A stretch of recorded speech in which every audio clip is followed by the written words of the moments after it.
Today is June 27th, 2026. Time is 13:37.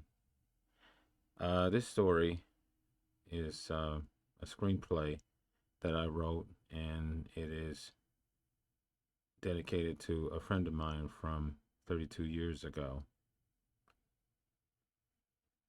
Uh, Her name was Nedra D. Richardson.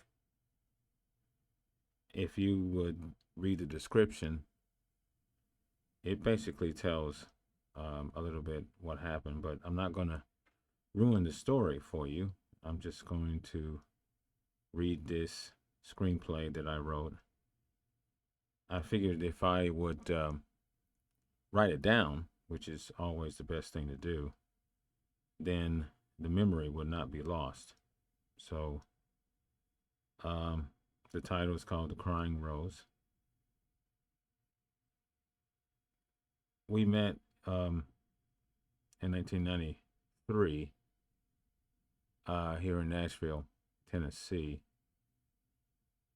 God, it's been such a long time. But I wanted to put it in writing, our story, and leave a legacy long after I'm gone. So, anyway, this is The Crying Rose. Exterior downtown Nashville, the King of Queens Cab Company, evening. A yellow checker cab number 102093 pulls into the garage, ending a long 11-hour shift. The driver gets out, walks over to the time clock, and punches out for the day. Rosemary. Good night, Barry. Off screen. Barry. Night, Rose. Hey, did you put your tips in the hopper? Rosemary. Yes, Barry. Now, would I cheat you? She shakes her head as she gets into her 6-year-old platinum colored Nissan 4x4 pickup truck and leaves the garage for home on the south side of town. 28-year-old Rosemary Richardson lives with her mother Georgia on the south side of the city. It's a poor area town filled with a wide variety of cultures and races. Single and still looking, Rosemary never had a boyfriend, although all through school, and just recently, at the age of 24, lost her virginity to a boy that she grew up with from the neighborhood who is married. She was and still is not the prettiest girl on the block. Men had a hard time seeing through her glasses, slight overbite, and her stuttering problem. She never really thought much of herself and was depressed most of the time. Driving a cab in the city gave her a somewhat feeling of being in control of other people's lives, made her feel part of the plan, as she would say. This way was the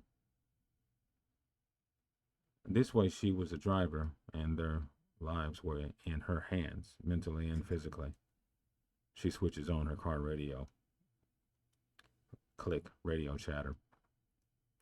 I hope all you kids out there are ready for another Halloween. It looks like 1993 is going to be another spooky year. Be sure to have mommy and daddy inspect your goodies. We don't want any more sick children like last year. I'll be back in a minute after this station break. Rosemary rounds the street corner and parks in front of her apartment building, number 3C. Interior, the tiny apartment of Rosemary and her mom, Georgia. She walks through the door and tosses her keys onto the kitchen table. Then she swings open the refrigerator and bangs the wall with it while looking inside for leftovers. Rosemary. Mom, I'm home. Hey, where's the mail? Off screen. Georgia. On the coffee table.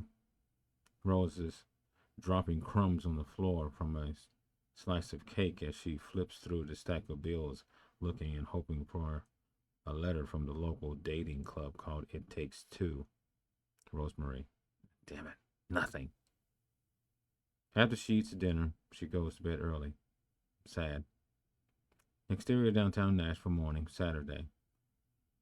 Rosemary is back driving her cab. She stops along the street curb and calls her mom from a payphone. Rosemary. Hey, Mom, would you do me a favor? Off screen, Georgia. Sure, honey. What is it? Rosemary. Would you check the mail to see if there is a letter from It Takes Two? Georgia. Sure. Hold on. Pause. Georgia. Yes, honey, it's here.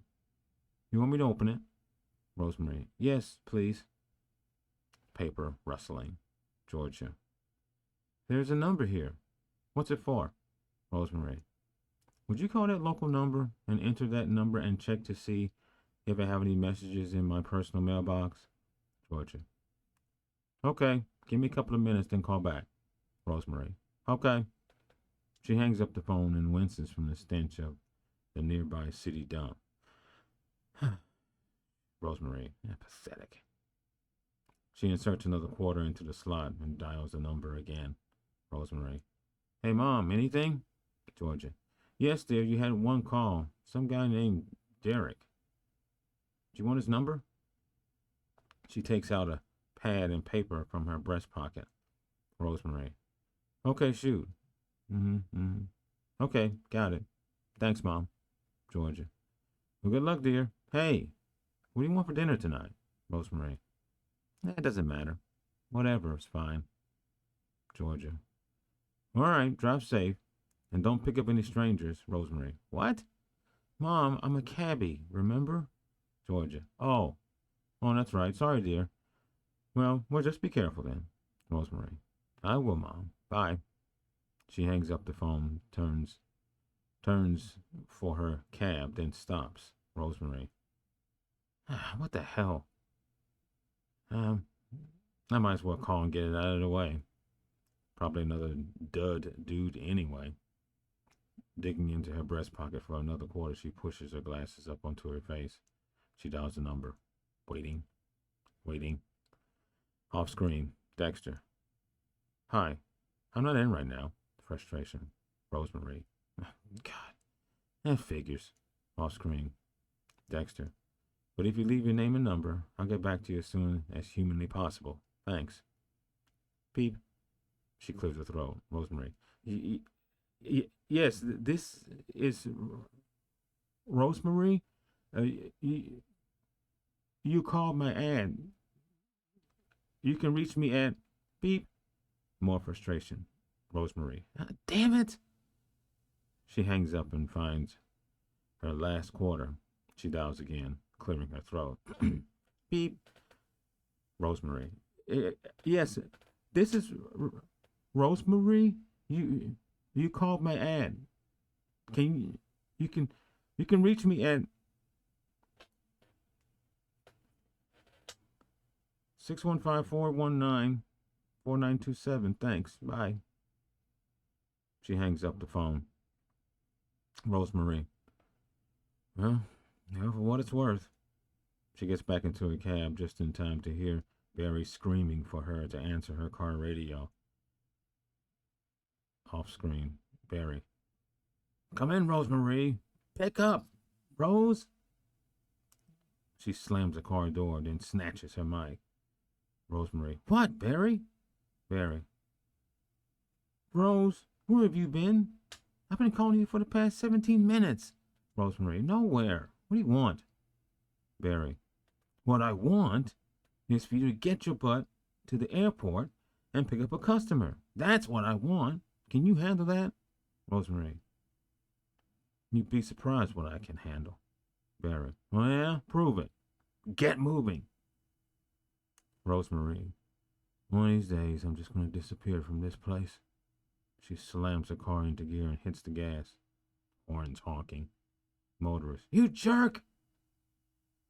Interior downtown Nashville, Sam's Pizzeria day.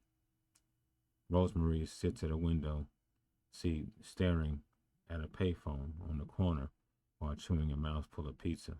Sam. Hey, Rose. You gonna propose to that phone or what? Laughter. Rose shouts. Rose shoots him a look. Then a mouth curl. Rosemary.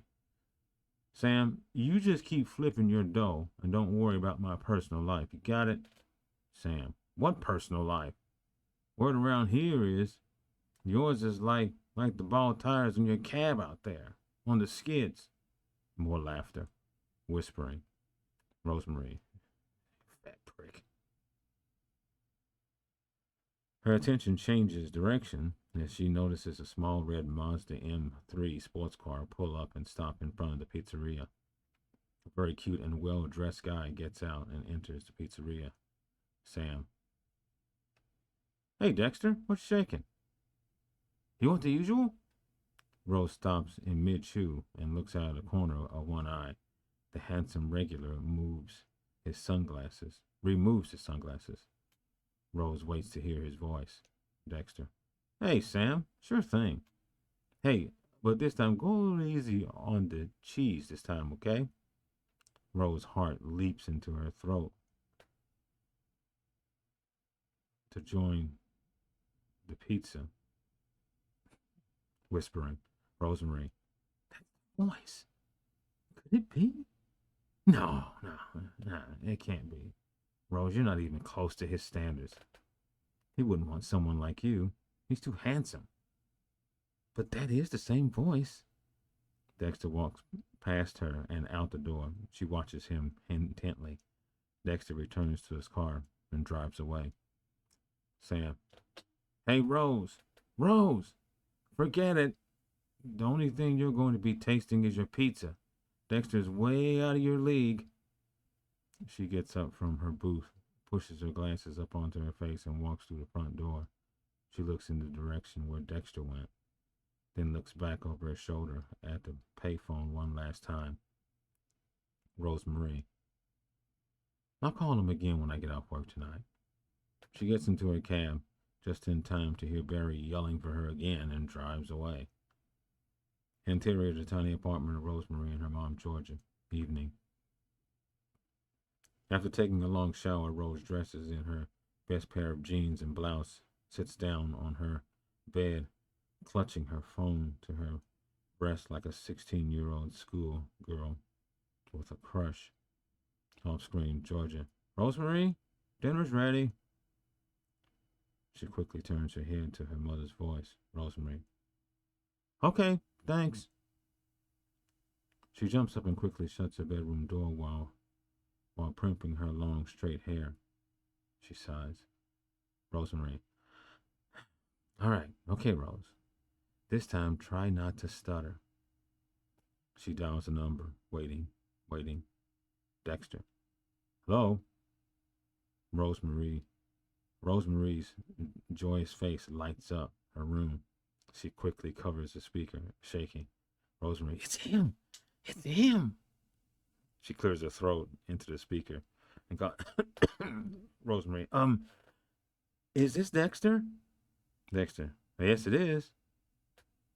Man, who may I ask is calling? Wide smile. Rosemary. This is Rose. Rosemary? From It Takes Two. You answer my personal ad. Dexter. Oh yes, Rosemary. Now I remember. I got your message earlier. Forgive me for not getting back to you. Working at the publishing company has been hectic all day. I barely got time for lunch. Rose saw her chance for clarification. Rosemary. And, what did you have for lunch? Off screen, Georgia. Rosemary, your dinner's getting cold. She again quickly covers the speaker to her phone. Irritation. Rosemary. I said I'm coming, Mom. Off screen, Georgia. All right, dear. She slowly returns the phone to her ear to hear him talking in mid-sentence. Rosemary. Oh, I'm sorry. There's a bad connection here. Where did you say you had lunch today? Dexter. Sam's Pizzeria. You been there?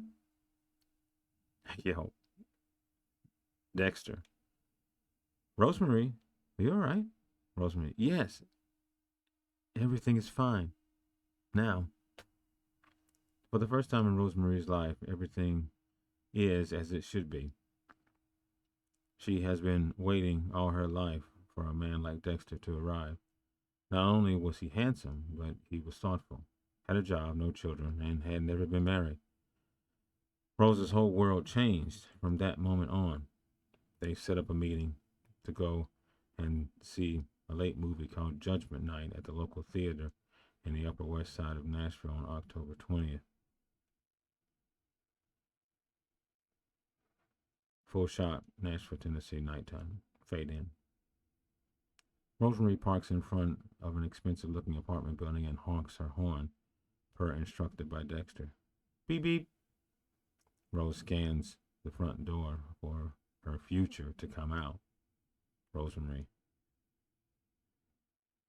Sure, I'm glad it's dark out here. Being a cabbie, she has a gift for him. Pepper spray on a keychain. The doors to the building swing open. Dexter walks out, seeing her pickup, and begins walking in her direction. Rosemary. Oh my God. It is him. Wait till Fat Sam sees me walk in this place under that guy's arm tomorrow.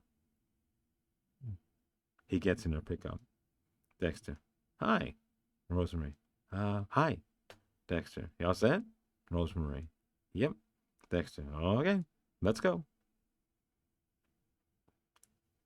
Interior, the lobby of the movie theater. Moments later, under the lights in the lobby, Rosemary begins to feel self-conscious about her appearance. Rosemary. You look nice, Dexter. Thank you. Hey, you want some popcorn? Rose thinks to herself. Rosemary. He never said how I look. He must think I'm ugly. No, Rose, you've got to give him some time. Time for his eyes to adjust to the lights. No. Maybe Fat Sam was right. He is way out of my league. Dexter. Rosemary, are you all right? Rosemary. Oh, yes. Yes, I would like some popcorn. Thank you. Oh, hey, I have something for you. She digs into her purse for the pepper spray, hits the trigger, and sprays her hand inside of her purse. Dexter. What was that? Her face flatlines. Rosemary. Nothing. She then covers her mouth to sneeze. Achoo! The same hand with the pepper spray on it. Dexter. God bless you. Her eyes and mouth begin to burn. Dexter. Rosemary, you don't look so good. Her face begins to turn red, and her eyes start to water. Rosemary. Oh, I'm fine. Just a little pepper spray. She smiled, embarrassed. They walk together to the entrance of the movie room. Dexter. Pepper spray? Rosemary. Yes, I'm a cabbie, and I was going to give it to you as a gift for protection, you know. Dexter. Well, that was very thoughtful. Thanks. Would you be okay through the movie? Rosemary. Yes, I think so. Here. She hands him the pepper spray. Dexter laughs after Rose throws her own bag of popcorn into her face. She forgot to switch hands. Laughter. Dexter. Rose, you are one of a kind. You know that? Rosemary. Thank you. I guess that's it for the chapter 1. I'm going to pick this up later on and fill you in on what happens after the movie theater. So again, I want to thank you for listening. And this story is a lot shorter than The Harvesters. So I think it's only like 4 or 5 chapters, maybe not even that. But again, thank you for listening, and I will pick this up again later.